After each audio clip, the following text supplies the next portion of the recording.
Next, Gary. We have from Sal. He has a really good question. How do you make the ABS work in an early S197 with a Coyote control pack? Well, the control pack is not set up to run ABS. It is not. It's not designed. It's a standalone. It doesn't have anything with ABS inputs.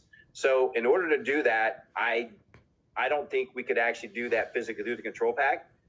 There's a company in England, and I want to say it's Race something. I have to remember. They designed the traction control for the Ford GT that Bill Knoblich built out in California. So he kind of set that stuff up, and he used the ABS to control it. So I know it could be done as a standalone, but not necessarily probably through the control pack itself, because it's its own entity. Obviously, you can use some inputs from it or outputs as well, but you would have to have someone that had the technology and the software and the firmware to control the ABS module as a standalone. And I'll have to research that company's name in England that did that stuff. And I'll check with Bill on that in California. Okay, so in other words, the ABS will not work without the processor.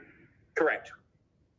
But what if somebody did a Coyote upgrade and used the control pack but left the factory processor in? Well, I mean, sure, as long as you had the input. Going to the engine, obviously. Yeah, because the body control module stuff and the inputs from it are what's controlling the ABS. So as long as it had the specific speed inputs and the RPM inputs, I don't see why it couldn't be controlled. And I know they make stuff to do it, like I said, because we had that Ford GT done, which didn't have traction control, but it does now with that kit using a factory processor.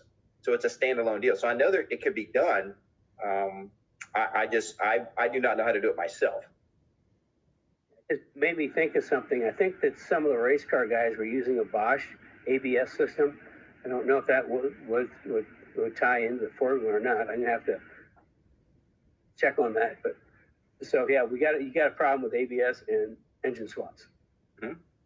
So. And again, depend on, I don't know about you, but in the courses you're doing, if the ABS and the traction control is not controllable, then it's kind of useless for you, because if it's doing something when you don't want it to do it, then that comes into play, and you need the control, and that's why that one company built it. We had a launch control with it, we had a road race control with it as well. Okay, cool. Okay, and we have one more question